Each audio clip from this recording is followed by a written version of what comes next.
Hey everybody, welcome to the Mana Leak. I'm John as always, and we're going to dive back into the pack vault for another special crack-a-pack. This time we've got Weatherlight. Weatherlight is a set from 1997, way back when. This was the third set of the Mirage block. It went Mirage, Visions, and then Weatherlight. This was the first block to be designed to be drafted. It wasn't very good at it from what I hear. I haven't actually drafted Mirage block. The oldest block that I have drafted is Tempest block, which holds a very special place for me. That's when I was most heavily into Magic as a kid. I started back with 3rd or 4th edition, but I heavily got into it on the Tempest block. But here we are at Weatherlight, one set before Tempest, and we're going to crack this open and see what we would take. Pack one, pick one.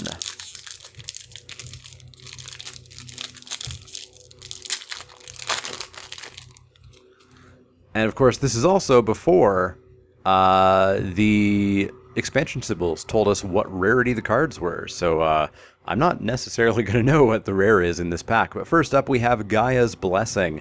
This is a 1 and a green sorcery that says target player shuffles up to 3 target cards from his or her graveyard into his or her library and draw a card.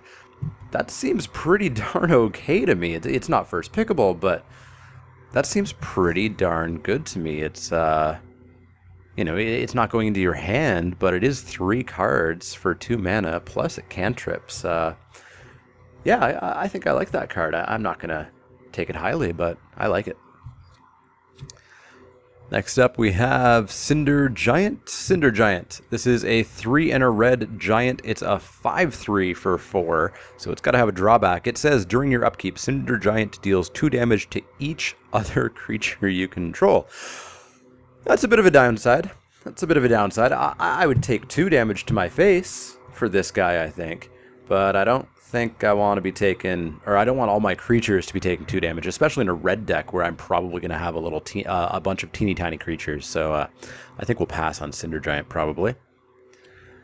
Next up, we've got Hidden Horror. This is a 1 black undead.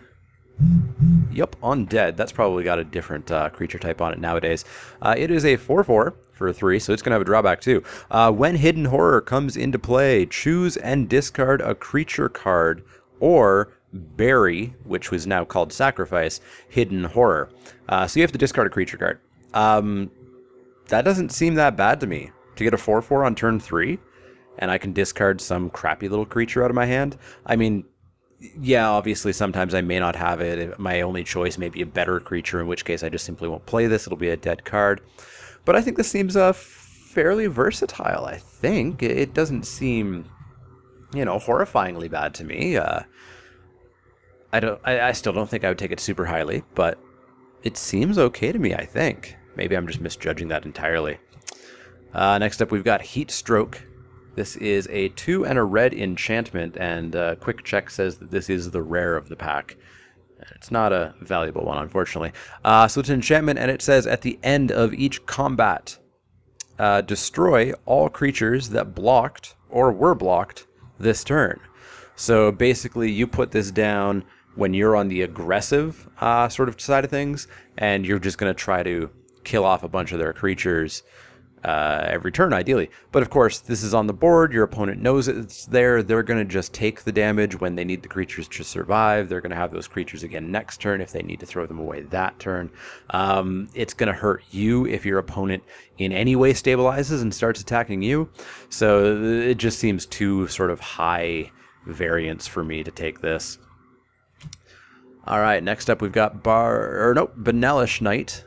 This is a 2 and a white 2/2. And it has first strike, and it says you may play Benelish Knight whenever you could play an instant. So it has flash. These days it would say first strike flash. So a 2/2 first strike with flash for 3 seems really good to me. That seems like an awesome combat trick. It's going to block their 2 toughness guys really, really, really, really well. I'd be very happy to take this guy, I think. Very happy. Pretty powerful for common, I think. Next up, we have Kithkin Armor. Kithkin Armor is a single white enchant creature, so enchant aura these days. Enchanted creature cannot be blocked by creatures with power 3 or greater. Sacrifice Kithkin Armor, prevent all damage to enchanted creature from one source. So this basically makes your guy unblockable for the late game. When your opponent has big creatures sitting over there, they can still block with lower creatures, they can still kill your creature with any sort of kill spell. They can't burn it out because you can sack the armor. Seems okay, but doesn't seem the best. Auras have to be really, really good to be considered playable or highly pickable, and this one just isn't that. Next up, we have Coils of the Medusa. This is a 1 and a black enchant creature, so enchant aura. Enchanted creature gets +1/-1. Sacrifice Coils of the Medusa. Destroy all non-wall creatures blocking enchanted creature. So you're giving your creature sort of the gaze of Medusa. Seems interesting, but again, it's one of those effects where it sounds really cool if it was a surprise. But when it's just sitting there on the board and your opponent knows it's there, it lets your opponent really, really handily play around it. So I don't think this sounds nearly as threatening as it could potentially be. It falls prey to the usual aura problem of getting 2-for-1s. You have to make your creature weaker anyways by making it -1. Yeah, I don't really like it. Looks like we've just got a cycle going here. We've got another enchant creature or enchant aura. Mana claims? Mana chains? That old font, I haven't seen it in quite a while. Mana chains. It is a single blue for an aura. Enchanted creature gains cumulative upkeep 1. So cumulative upkeep doesn't happen anymore because it was complicated and annoying and felt bad. But basically every single turn you had to pay 1 and then an extra 1, and then an extra 1. So the first turn you pay 1, the second turn you pay 2, the third turn you pay 3, the fourth turn you pay 4, and it just keeps accumulating. And if you don't pay that cost, the creature dies. So this is basically a very, very, very, very, very slow kill spell. Kind of a tempo spell as well, because your opponent is going to have to pay that mana, so they're not going to be able to cast spells.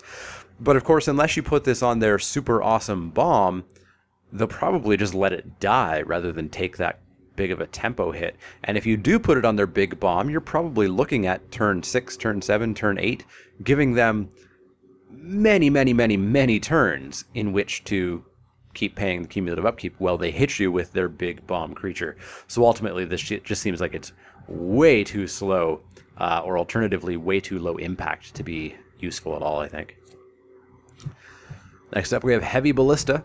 This is a 3 and a white, 2/3, and it says tap. Heavy Ballista deals 2 damage to target target attacking or blocking creature. We've seen Ballista cards like this in various sets throughout the ages. So yeah, 2 damage to target attacking or blocking creature is pretty darn solid. Again, it's that same effect of putting all your eggs in one basket, kind of allowing your opponent to know exactly what can happen in combat. They know this 2 damage is sitting there, and unless you forget it, it's going to happen. So they're not going to ever attack with a 2/2. They're not going to ever block with a 2/2 or anything like that. There's a huge benefit from that. If my opponent can't attack with that 2/2 or else they're going to lose it, this card has done good just by being there, the threat of activation. But you do have to balance the threat of activation with the fact of your opponent just knowing that it is there and exists. And it's fine. I think the threat of activation on this is a lot better than those auras that we've been seeing, namely because this is a body by itself, plus this is killing things as opposed to the other ones, which was preventing damage or killing things in a slightly roundabout way. So I mean, it seems okay, but again, still not a high pick, I don't think. Next up, we have Barrow Ghoul. This is a 1 and a black zombie. It's a 4/4, so I'm expecting one hell of a downside. During your upkeep, remove the top creature card in your graveyard from the game, or bury, or sacrifice, Barrow Ghoul. So, doesn't sound like that much of a downside, but of course you have to have creatures in your graveyard.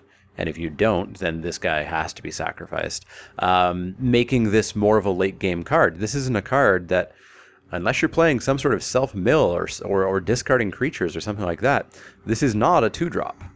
This is never a 2-drop.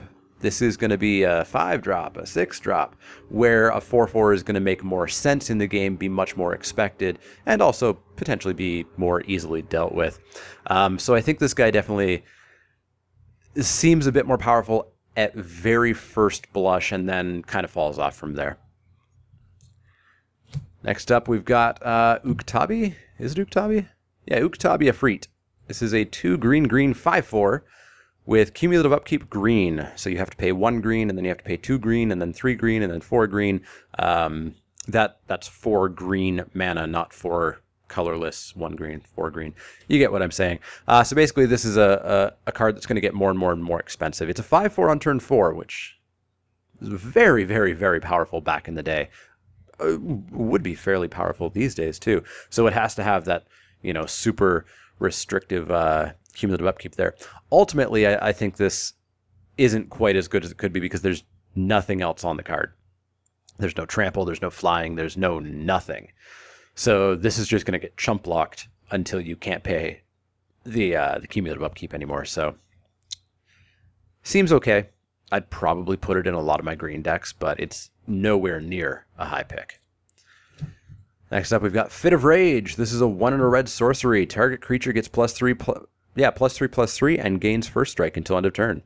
I was going to say that sounded really good until I remembered that it's a sorcery. If this was an instant, this would be one of the best combat tricks I've seen lately out of these old packs. But it is, of course, a sorcery, which means your opponent's going to know what's going on. They know your creature has first strike. They're not going to block and expect a trade. So yeah, ultimately not that good of a combat trick, and a really good example of how significantly sorcery or instants can change the power of a spell. Next up, we have Abyssal Gatekeeper.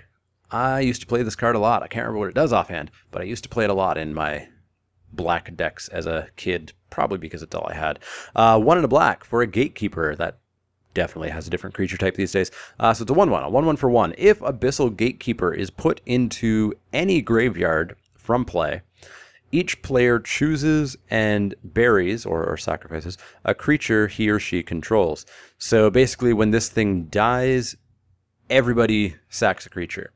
That's not awful. You're hopefully going to play around this. You're hopefully going to be the one killing Abyssal Gatekeeper, choosing when it dies so that you sack something crappy and your opponent sacks something good.